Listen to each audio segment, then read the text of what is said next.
L'an 1906. Direct. Des cantiques, une lecture de l'Évangile, de la musique de Handel, rien de très exceptionnel pour une veillée de Noël. Sauf cette année, parce qu'on les entend sur les ondes. D'accord, l'émission est encore limitée de Brown Rock à Plymouth, USA, mais c'est un pas de géant pour l'humanité. La belle nuit de Noël 1906 aura vu la naissance de la radio. Il reste pas mal de chemin à parcourir, de perfectionnement à apporter, mais Fessenden, qui l'a mise au point, vient d'offrir le plus beau des présents aux milliards d'auditeurs à venir, urbi orbi. 15 Noëls plus tard.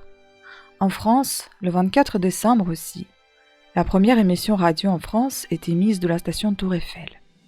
Une demi-heure, c'est peu, mais ce sont des minutes qui font date. La revue de presse, le bulletin météo et un moment musical augurent de tous les futurs programmes. Merci Monsieur Dewar. Grâce à ce physicien chimiste écossais, on peut sortir braver le froid de l'hiver en important un thé ou un chocolat chaud, et l'été une boisson désaltérante gardera toute sa fraîcheur. Pour notre plus grand confort, ce scientifique avisé vient d'inventer la bouteille thermos. L'année 1908. Anniversaire. Teddy Bear a 5 ans, l'âge adulte pour un ours, et quel succès! La peluche est en plein boom pour les fêtes. Nounours se multiplient pour combler un maximum d'enfants. C'est la coqueluche inoffensive, celle-là, des petits. Quelle bonne idée ont eu Rose et Maurice Michtom de le mettre au monde en 1903. Notre Teddy illustre un geste du président Roosevelt, digne d'un conte de Noël. De peur de voir le président rentrer bredouille d'une partie de chasse, on crut lui faire plaisir en plaçant à portée de son fusil un ourson attaché à un arbre. Il ne pourrait pas le louper, c'est sûr. Mais Theodore Roosevelt n'apprécia guère cette délicate attention et rendit la liberté à la pauvre bête. C'est un hommage au noble Théodore que le couple Michtom baptisa la peluche Teddy. Un ours mal léché. Le 25 décembre, le président de la République, Fallières, fait son footing matinal quand un garçon de café se dresse devant lui et l'empoigne par sa longue barbe. Il croit au Père Noël, Jean Matisse en tirant une barbe au présidentiel.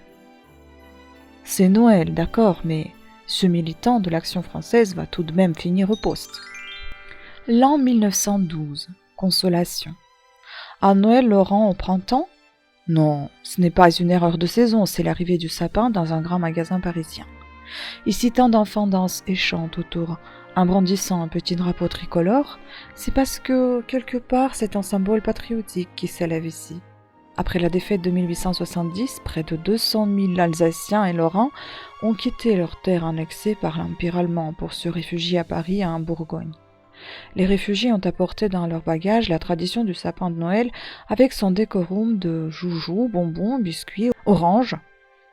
Que cet exil ait pu enchanter les Noëls en France est déjà un peu une revanche, en attendant de reprendre l'Alsace et la Lorraine. Au pied de l'arbre lorrain. Saint-Nicolas, mon bon patron, apportez-moi des macarons pour les garçons, des biscuits pour les petites filles, des mirabelles pour les demoiselles, des beaux rubans pour les mamans, du tabac pour les papas, des lunettes pour les grands-pères, des alettes pour les grands-mères, un pot de fleurs pour la chère sœur, un baiser pour mon petit cœur.